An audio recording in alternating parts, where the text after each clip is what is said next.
This session is His Excellency Ólafur Ragnar Grímsson, Chairman of the Arctic Circle and former President of Iceland. The speakers for the session are Rear Admiral TVN Prasanna, Joint Secretary, Ministry of Defence, Government of India. May I invite Rear Admiral Prasanna to join us on the stage. Sam Tan Chin Siong, Special Envoy for Arctic Affairs, Singapore. May I request you to kindly join us at the stage. And Byung-ha Chung, Ambassador for Polar Affairs, Ministry of Foreign Affairs, Republic of Korea. May I request you to kindly join us on stage. Sir, over to you. Well, thank you very much indeed. And we hope those standing at the back will gradually navigate to the chairs, and we definitely want to stop the conversations in the back of the hall. I know they are important, but please, those of you who are still talking in the back, I can ask you to stop your dialogue and take your seat, or either if you want to continue, you can go outside. So, please.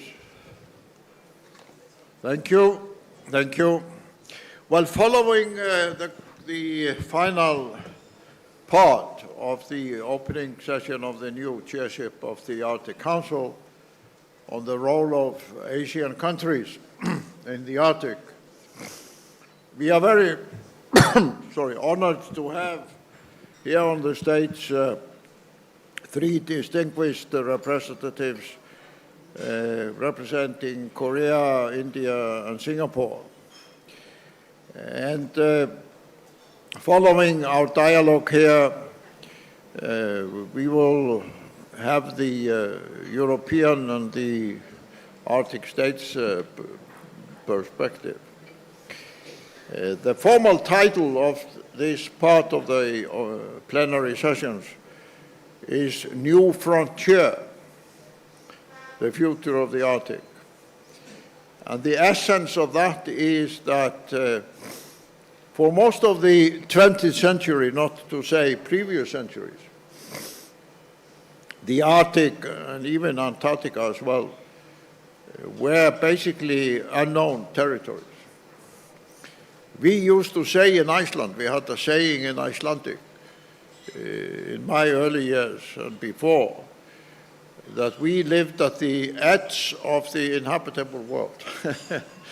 That was our vision of ourselves, that beyond Iceland there was nothing.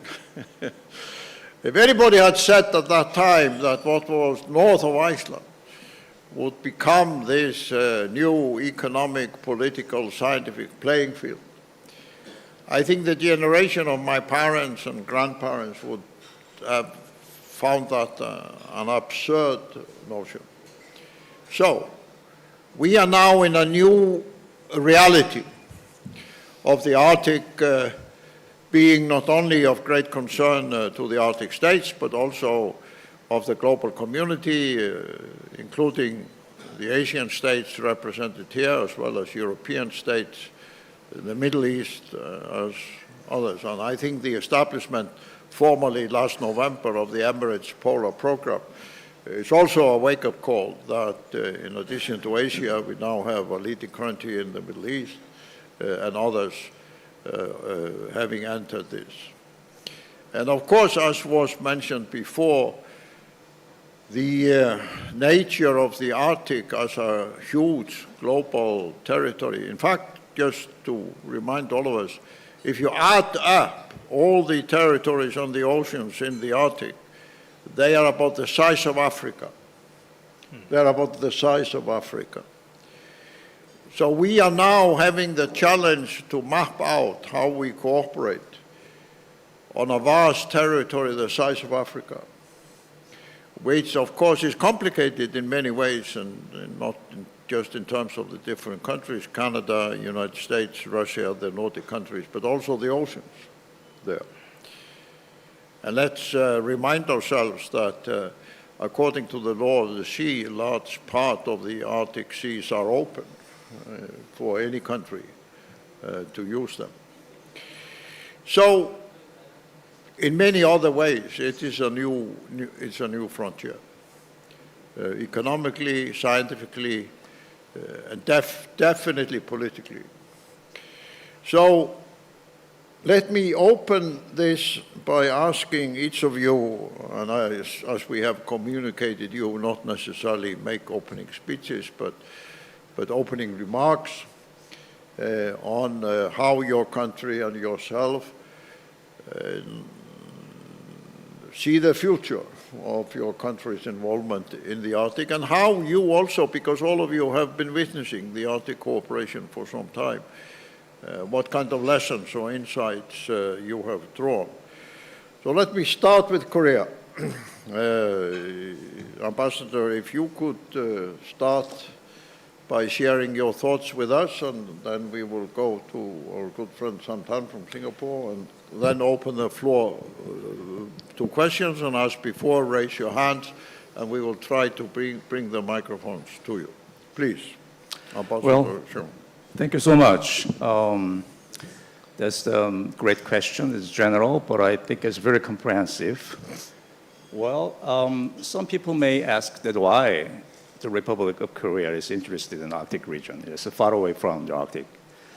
But you know, the Korean Peninsula is surrounded by the sea, and as Korean people have long acknowledged the value and importance of the Arctic region.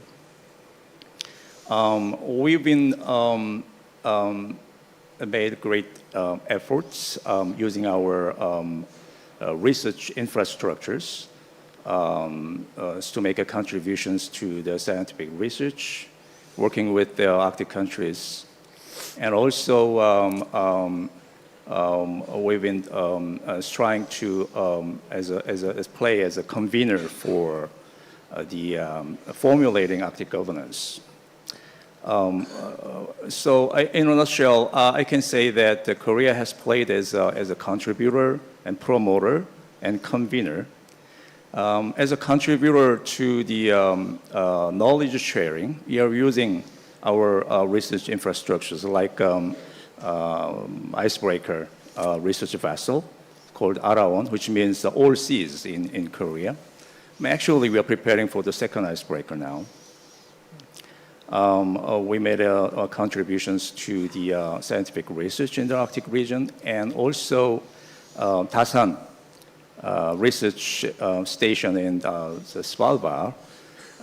So lots of Korean scientists are working with scientists from the various countries. And actually, also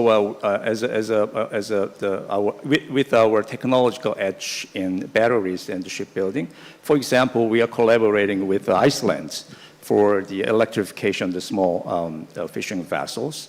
That's another example of the technology promoter, and also convener for the formulating governance. We hosted CALFA, the Conference of the Parties, for last year for the third year in a row.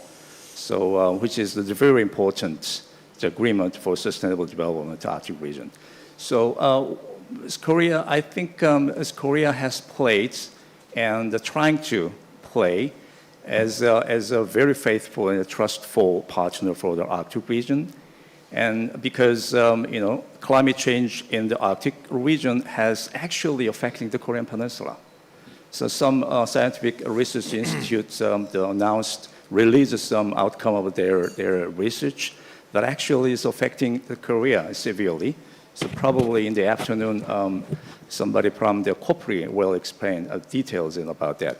And also the melting ice offering some economic opportunities, but I think we are trying to pursue the sustainable development in a responsible way. So that's it's kind of a basic our strategic interest in the Arctic region. Thank you very much. Samtan. Thank you, Mr. Chairman. I would like to firstly, thank President Grímsson for inviting Singapore to attend this very meaningful Arctic Circle Indian Forum held in New Delhi. Also at this juncture, I would like to commend the Arctic Circle Secretariat as well as the Indians Observer Research Foundation for organizing this forum to bring experts and scholars and researchers into the same room to discuss the important topics of Arctic issues. And I look at the title for this afternoon's session. It says The New Frontier. Indeed, this is a new frontier for Singapore, because for people who have been to Singapore, you know that we are situated 1 degree 15 north of the equator. And then we are about 7,000 to 10,000 kilometers away from the Arctic, depending on where you go to in the Arctic. Like North Pole is almost 10,000 kilometers away from Singapore. So you're so far away from Singapore. And why is Singapore so interested and seized with the engagement in the Arctic Circle? The reason is very simple. The reason is because what happens in the Arctic doesn't really stay in the Arctic. It actually has rippling effect to far-flung countries like Singapore, which is so far away. So in order to make sure that Singapore can continue to develop and thrive in the new age of the Arctic melting, sea level rising, then we have to go beyond our shores to put our head into the Arctic waters to see and try to understand what's happening in the Arctic. And Singapore's journey into the Arctic affair has started 14 years ago, in 2011, where we first started getting ourselves involved in the Arctic forums and the discussions and so on. And during those years, what we heard, the prevailing narrative was that Arctic is the temperature barometer of the world. And at that time, the Arctic was warming up twice faster than the rest of the world. That was more than 10 years ago, the narrative. 5 years ago, the narrative has changed from Arctic is melting twice faster than the rest of the world to 3 times faster than the rest of the world. And 2 years ago, the latest narrative is that Arctic is warming up 4 times faster than the rest of the world. And one of my good friends, who is a Norwegian Arctic researcher who stayed, for many decades doing research in Svalbard, and he told me in a straight face that in certain parts of the Svalbard, temperature is rising 6 times faster than the rest of the world. And in 1 or 2 locations, it's 10 times faster. So what it tells us is that global warming, temperature rising, Arctic melting, and sea level risings are real. And in Singapore, we have a center, we have an institute called Center for Climate Research Singapore. Its role is to study how climate change will affect Singapore. And this center actually came up with a report that by the end of this century, the water around Singapore will rise by 1.15 meters.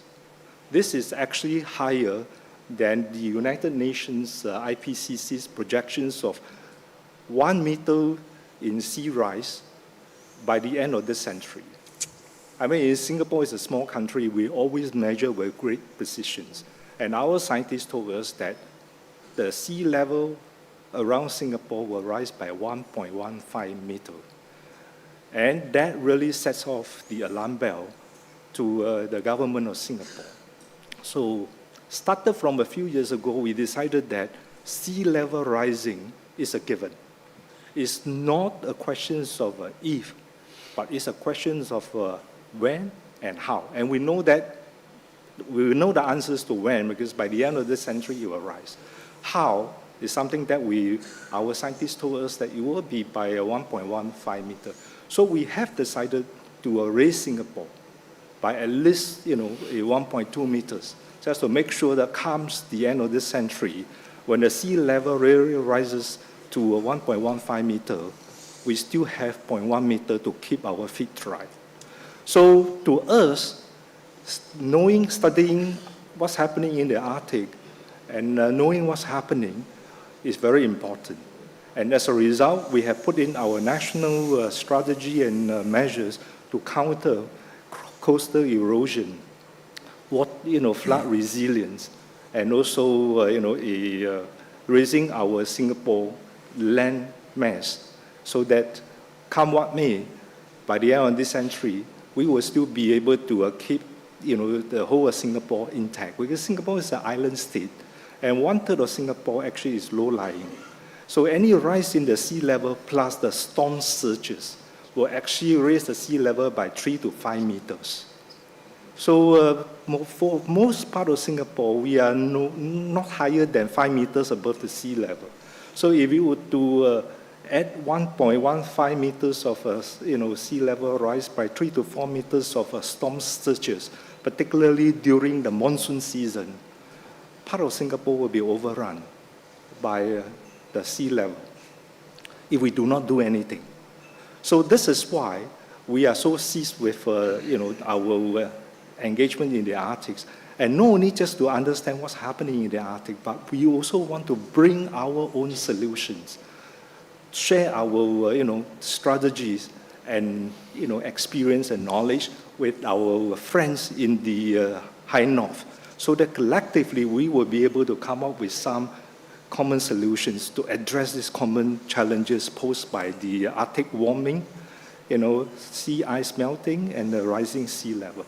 So I will just stop here so that my colleagues will have the opportunity to continue to present his piece. Thank you. Okay, thank you, Rear Admiral Prasanna. If you can share with us your vision of the evolution of the Indian role in the Arctic. Thank you. Well, this question is generally asked to most of us, like you, Singapore and all, as to why or since when is India interested in the Arctic, and why is it so important? Actually, the interest for India, it's not new. We've been, in fact, it was 1920 that we signed this Svalbard Treaty. And since then, we've been interested, of course, in the Arctic as well as the Antarctic. For any nation, the most important things are its survival, thereafter sustain, and then development, prosperity. Now, we've realized over the years that all these factors that I just mentioned are connected to the Arctic in many ways. For that reason, we gave ourselves our Arctic policy in 2022, where we articulated as to, okay, that in these 6 pillars we'll be interested and taking our work forward. So getting the whole of nation together to work on these pillars, and so that we can focus our work. For this, the first was scientific focus, which is climate change and food security. With respect to that, we realized that it was amply brought out. First was, of course, ice melt and the sea level increase. And since the Indian Ocean is the warmest ocean, the amount of sea level rise will be the highest this side. We have more than 1,300 islands in addition to our 11,000 plus kilometers of coastline. In addition to that, where these islands have the problem of the water level rise and inundation, there are nations close to us, whether it is Maldives, Bangladesh, etc., where in case of a sea level rise, we'll have climate refugees. So this is a problem that we'll have to face, if not today, maybe tomorrow. And this is connected to the Arctic. The second issue is, which is amply brought out in so many writings, etc., is on monsoons. We are an agrarian society. My country survives, 20% of my GDP is given by agriculture. If the monsoon gets disturbed, not necessarily fails, I have a problem with feeding my country. Therefore, we have realized that there is a teleconnection between the Arctic and the monsoons. How much, how, where, why, how to predict, that we will require to study so that we can have that kind of prediction for our people and we can be amply prepared. So for that reason, that is the monsoon prediction as well as the ice melt, which is related to my food security and my survival, and of course connected to climate change. We are very much interested. Therefore, that is my survival. Next is, and including when it is sustenance, we are an energy deficient country. We are still developing. We will need energy. So, the Arctic has energy, but we are interested in sustainable exploitation of energy. For that, we require the cooperation of the various nations and right technology, and so that the right kind of governance in that area, so that sustainable exploitation to ensure green tech is used, so that the climate remains as it is, because that is important for me, and then the energy is available. Next is, if you say the prosperity and development, of course, you have trade and investment. If not today, 10 years hence, 20 years hence, 30 years hence, the passages will open. The Arctic will have passages opening up, like it was brought out by Mr. Saran. The trade calculus of the world will change. And then, I mean, so therefore the routing of the trade which happens in the IOR will have an effect. We would like to be involved. We would like to know. We would like to invest in the port infrastructure, shipping, seafarers. Next is my, I would say, development, my manpower and skilling. You require manpower. When I say you, I mean the region requires manpower. We have the manpower. What is requirement now here is skilling. So we'll skill the manpower as required. Therefore, in all the aspects that I just brought out, whether it is survival, my country's survival, or sustaining, or well-being, or prosperity development, Arctic is connected, completely connected. Therefore, why will we not be interested? We are interested. Thank you. Well, thank you very much, all of you, for these very clear opening statements, mapping out the reasons for the engagement of the Asian state. And as you just said, the Arctic is a survival issue for the Asian countries, the people of Asia. And don't forget, I mean, there are billions of people in Asia. Europe is a small village compared to the size in population terms of Asia. Survival issue is a clear answer, and one can illustrate it as I sometimes do when I am asked by people in Europe and the United States, why are the Asian countries so engaged in the Arctic? Usually my answer is simply this. If only a quarter of the Greenland ice sheet melts, and it is melting very fast, my friends, very fast indeed.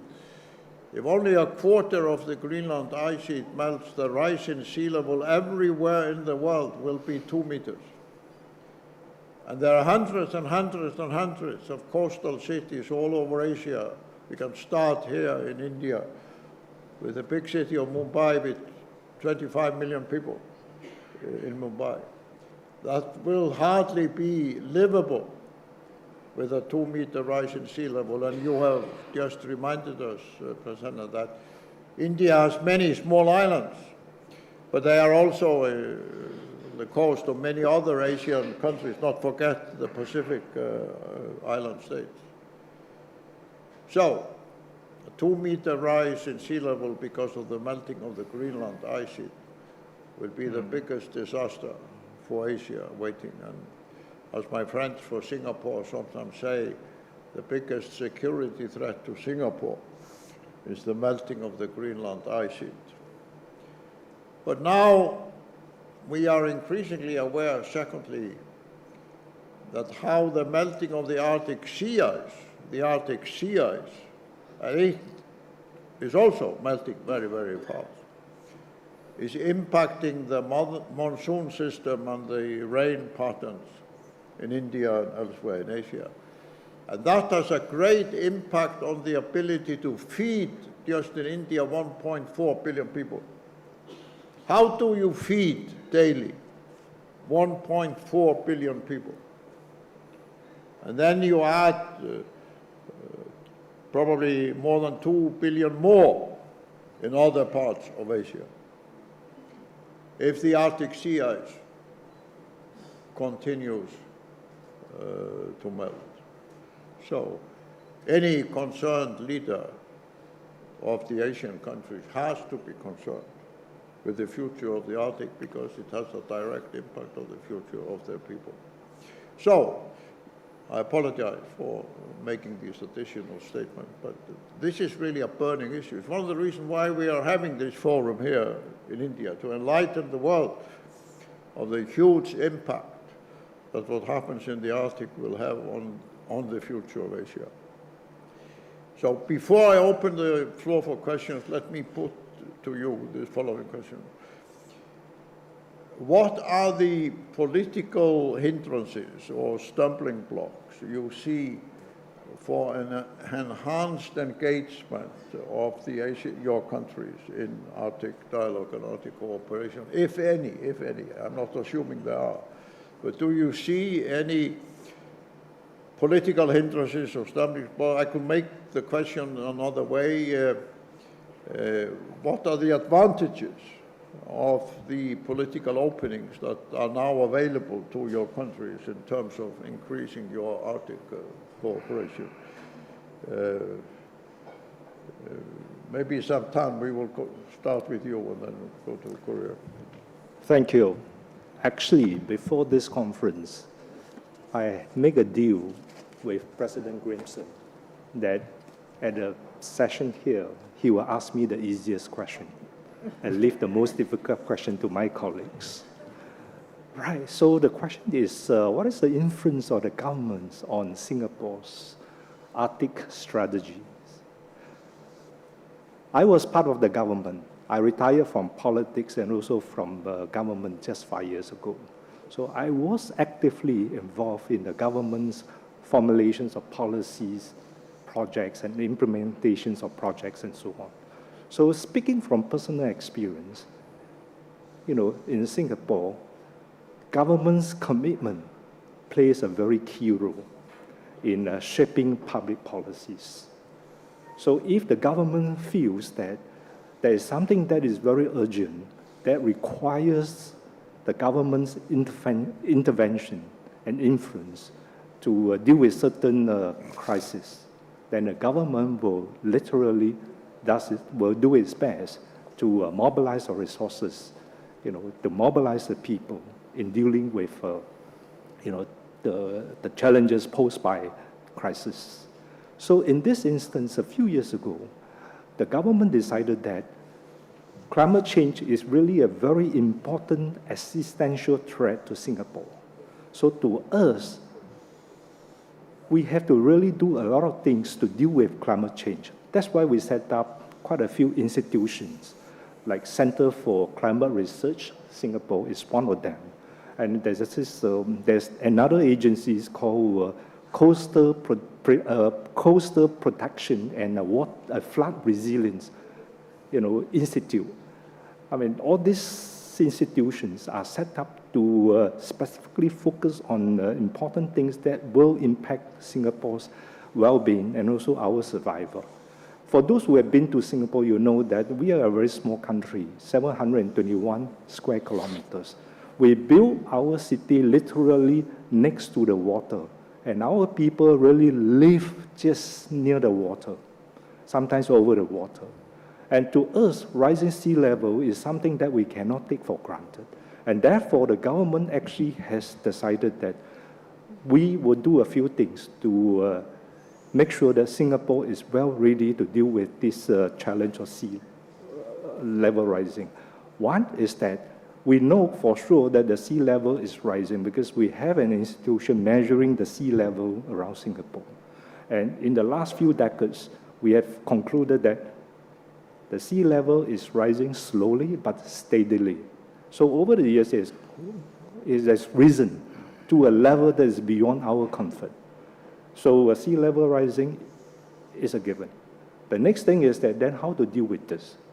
Then the government decided to set aside a budget of $100 billion to raise Singapore, to build up the environments, to reinforce the coastal lines, to build up polders, dikes at offshore islands to provide further or second line of defense against the rising sea levels. So all this will take a few decades to materialize because the situation is fluid and no one can say for sure how fast the sea level is going to rise and what is the best method to deal with all this. So we have been working very closely with leading industries, universities around the world to come up with a measurement, to come up with strategies and projects that can really safeguard the Singapore's shore. And also our universities. the students are encouraged to take on expeditions to Arctic circles. Okay, sorry to stop you there, but let's have brief responses from the two of you, and then we need to open the floor for questions. Yes. Ambassador Siong. That's a very difficult question, but I think I don't see any political stumbling block domestically. As you know, Korea, I think is one of the rare countries that have kind of the Arctic-related legislation. As we enacted Arctic Activity Promotion Law in 2023. And according to the law, government has to put forward a master plan every 5 years. And every year we have action plan for the master plan. So it's kind of a whole of government approach to promote our activities in the Arctic region. That is the one aspect of our strategy is the meeting the common challenges together.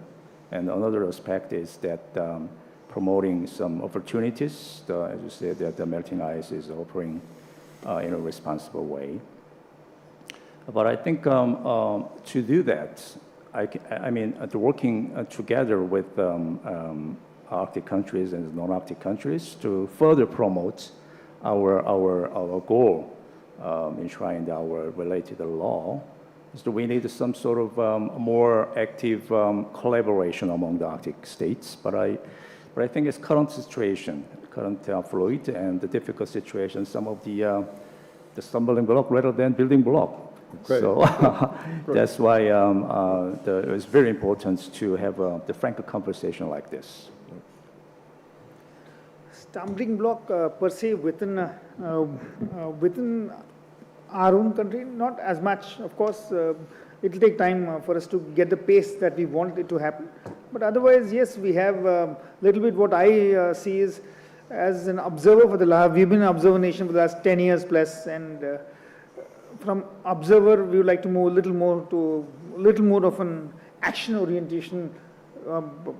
I mean, I would say stand in the council, and from the scientific point of view, because of one nation not being there, part of it from where the like it was already brought out about the scientific observations being limited, we would like all of them to be together. Otherwise, bilaterally, we have good relations with everyone. We have no problem, no stumbling block.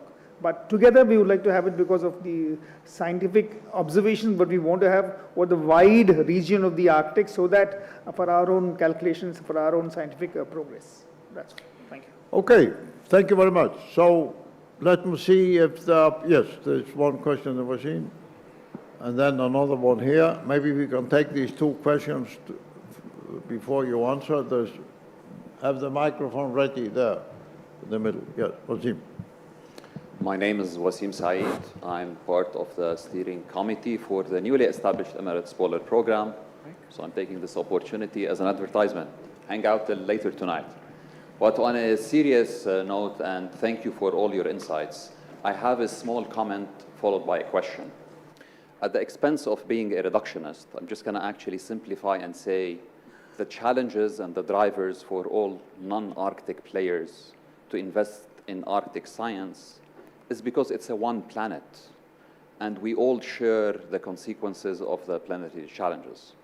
With that being said, I think we're looking at collaborative models to push forward the science agendas and the action agendas.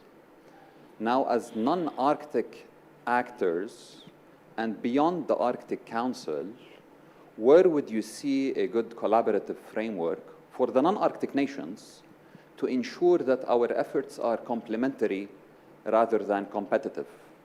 We don't want new players to come in and kind of over-invest in areas that have already been invested in terms of science and action, but at the same time maintain a sense of complementary efforts. And to that, how would you envision that collaborative framework? Thank you. So I don't think it's necessary for all three of you to answer unless you want to do it. So I'm not going to press you to it. But I think we might take the answer to this question before we go to the next question. No, let's take the answer first to this question and then we come to you. Then we come to you. Does anyone of you want to respond to the Emirates question? Okay, then I fully agree that the non-Arctic Asian Arctic actors from Asia, if they get together, it's definitely a good suggestion, and it's what we all should do. If you are asking, okay, what kind of initiatives that can be taken, there are a number. We could have a cooperation of various universities which we can get together, like U-Arctic is there, with A-Arctic can be there, which can get in cooperation, U-Arctic, so that the polar consciousness can increase in our region to understand, so that more people start studying, more people get involved. One option. There can be of course far-fetched as of now, but there can be let's say, Asian Arctic Fund, which we'll all get together, invest together at place, so that what we talk of green technology and sustenance exploitation, it can be used there. So therefore, the Arctic is happy about it, we are happy about it, and we reach where we want to. So that is an option. So therefore, we have financial infrastructure investment to education, it can be done. There are numerous opportunities. Can I just give a short reply? Whether it is an Arctic state or non-Arctic state, all of us actually are stakeholders, because as you mentioned, that we all live, in one planet. So for those countries or even governments who care about the environment, who care about climate change, they should actually work together, either within the country or with the neighbors, to come up with solutions. But the first thing first is to create the awareness that what happens in the Arctic doesn't really stay in the Arctic. And then the second question is that what happens outside the Arctic also doesn't stay outside the Arctic. The two are actually interacting. And in that matter, so I think that all stakeholders ought to really examine what individually we can do as a country, as a nation, to mitigate the challenges brought about by the climate change. And then regionally, we can also work with other neighboring countries, like in Singapore, where we are situated in Southeast Asia. There's this ASEAN, the Association of Southeast Asian Countries, 10 countries. We are putting the climate change on the ASEAN agenda to discuss how collectively the 10 countries can work together to tackle the climate change issues. And internationally, like a forum like this, we are very happy to be given the opportunity to come here to present our views and also to have discussions, and also hopefully resulting in collaborations with other countries. So if we can do all our part, I'm sure that the many hands make light work, and then the task of tackling climate change, Arctic melting, will be made much easier and lighter. So I will keep you waiting, my friend, and take the next question, and then turn it over to you. You can also use that opportunity to answer the question from Wasim. Please.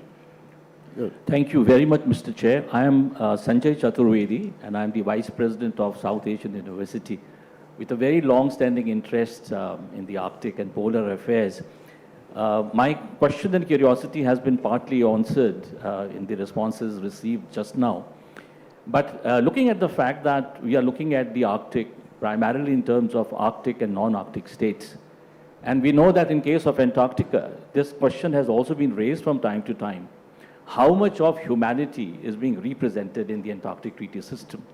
In the similar vein, I wonder how much of collective Asian thinking has gone into the question of how can we broaden and deepen the engagement of non-Arctic states to the world of Afro-Asia and the global South. Now there my question to all the panelists would be, can we identify certain areas where this could be a possibility, and the beginning of course could be made in terms of dialogue among the Asian states themselves? Thank you. Ambassador Chung. Well, as I said, I think one example is CALFA agreements. We already had some agreements on prohibiting unregulated fishing in the Central Arctic Ocean. We had a conference for parties, even during the difficult times for the last several years. Well, that is the one example. So I mean, I think it's that there is hidden some dynamism of Arctic relations about the promoting the climate change and sustainable development. I think if we continue some calibrated and prudent and persistent attempts to keep a dialogue between Arctic countries and non-Arctic countries, and as key members of the Arctic countries, we can go back to the basic bargain of the Arctic exceptionalism that I believe is coordination, cooperation, collaboration. This is the 3 C's. I think is the right answer at the moment to promote whatever in the cooperations between Arctic and the non-Arctic countries, and the possible answer, the solution, not a problem, to promote the further prosperous Arctic region. Yeah, that's my answer. Well, thank you. I'm going to invite the floor. Yes, Ambassador. Yes, we have a question here from the Finnish ambassador. Then there's one at the back there with the hand up. But let's take them together, and then we have the final responses. Yes, please. Thank you, Mr. President. It's not actually a question. It's an attempt to answer my good colleague from the Emirates on his question on the structures with 3 points. The Arctic Council continues to provide a good structure, and the particular value of it is that it gives a special focus on the indigenous peoples in the circumpolar Arctic, who have a key role to play and who are on the front line of the climate change and all the adverse effects that are happening or taking place. So for any collaborative effort, involve the Arctic Council, involve the indigenous people and the indigenous knowledge. The second good framework would be the U-Arctic network. That brings together 200 universities from 21 countries who operate in the context of 64 thematic platforms.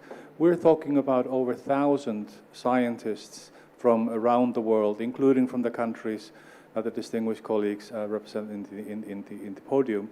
They can tackle any issue, and interested states can initiate projects in the context of the Arctic Council. And I think the third remark to make is to refer to the Arctic Science Ministerials, which have been very useful in the past. They've been convened in Berlin and Tokyo and elsewhere, bringing scientists and science policy makers to address key issues for the Arctic region and for the whole world. And yes, it is one planet. Thank you. Okay, yes, there was a question there, yeah, and then there's another one at the back. So let's take them all as the final questions. Yes. Thank you so much, sir. A very good morning to each one of the panelists. I'm Manvi Yadav. I am a law student. My question concerns largely 2 aspects, economic on one hand and legal and geopolitical on the other. In economic terms, if we see that the opening up of an alternate shipping route, be it the NSR as China seeks or any other alternate shipping route, would yield substantial benefits for the Asian countries as trading would become more economical. Now, given that, it brings us to the legal question that with more participants, as more non-Arctic members have incentives and interests in the Arctic region, it would require a new framework to regulate and supervise these interests, as they may be conflicting at times. So the first question that arises is A, do we see an upcoming framework regarding this in the future? And B, as we've seen in the case of most environmental treaties like the Paris Agreement or the Kyoto Protocol, the first world countries of the more developed parts of the world, they seek some incentive to stay and withdrawal by these countries, as in the case of the Paris Agreement by the United States, leaves them virtually ineffective. So how is the Arctic Council planning on realizing its vision of providing equitable representation to each state, be it Arctic or non-Arctic, while balancing the interests of the first world countries? Okay, let's take the questions also at the back. Yes.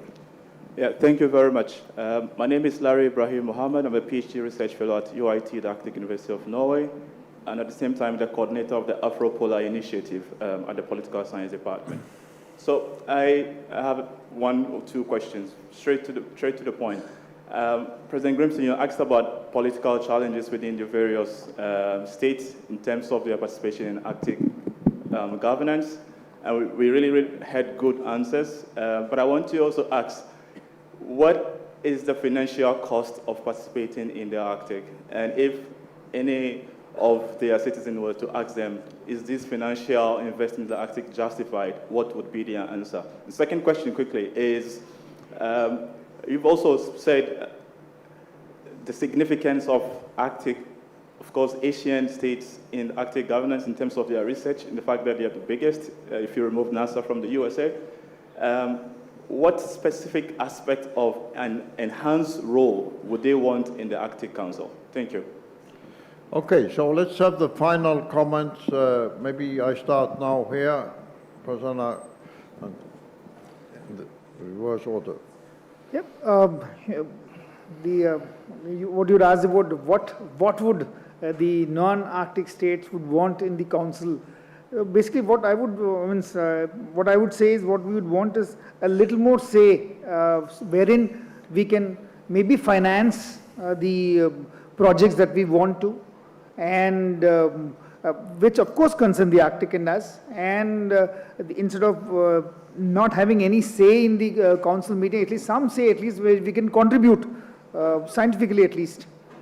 That is what we definitely want. And the other answer about will there be any, I would say, framework for the, if NSR, etc. comes up, I'm sure there will be, but that will take time because all these evolve as things happen, open up, and I'm sure the frameworks will come up. Okay, I would like to address the questions on framework in enhancing collaboration between Arctic Council member states and observer states. Actually, Arctic Council has established 6 working groups dealing with different aspects of the challenges and programs in the Arctic regions. So non-Arctic states, particularly observer states, can actually participate actively in the any of the 6 working groups to discuss issues that have a common implications for all. And secondly, Arctic Council also set up numerous task forces to deal with specific issues. And then the task force is not a standing task force. It will discuss involving participants from Arctic Council member states and non-member states to discuss certain projects, contribute ideas and expertise. And then when they come out, when they formulate certain policies and programs, then they will implement it. When the project is over, then the task force will stand out. So already there are structures to allow and enhance greater collaborations between the Arctic member states and the non-member states. And annually, the Arctic Council chair will usually host a consultation meeting with all the observer states and observer organizations. This is one platform where ideas from observers can be raised, surfaced to the Arctic chair directly. And the Arctic chair usually, in a good spirit of a collaboration, will entertain the thoughts, and then they will see how to amalgamate all these ideas into the agendas of the Arctic Council. So I think there is no lack of a framework for collaboration. There is only a lack of ideas and proposals to materialize all these collaborations. Well, Ambassador Siong. Okay, I have to say that I think as the Korea also have focused on the indigenous people's issue, how we can increase engagement of indigenous people. So, for example, the Korea has every year hosted Arctic Partnership Week, and last year one of the theme was the Arctic Partnership Week was the Arctic and people, focusing on the indigenous people's role. And every year we are hosting some young students from the Arctic region, including indigenous young people, run by KMI and the corporate called the Arctic Academy. So let me say that Korea also is very much focused on and is trying to increase some involvement of the Arctic region, Arctic people, indigenous people. And for the framework, well, I think, the Asian observer states out of the Arctic Council's observer states is quite a huge group. And probably we can have a regular or the informal or formal some dialogue between Arctic states and the Asian observer states as one way to increase the kind of a framework. And it could be an extended version of the forum like this. And so this is the good starting point and a good kind of initiative to actually searching for the tangible and more effective framework of dialogue between Arctic and non-Arctic states. Well, I want to thank the three of you for having presented to us a very clear picture of the Asian views and visions for the Arctic. A very strong list of reasons and arguments and cases. And I also want to thank you and the participants for putting the questions. And I hope you continue doing that in the following sessions, because the essence of this forum, it is a dialogue. It's not just a presentation of speeches and so on. It's an active dialogue between all of us. So now, thank you very much for this. And next, immediately following this, is the European and the Arctic perspective, moderated by my good friend, the president of ORF, Samir Sharan. So we will leave the stage. Thank you very much, and hand it over to Samir.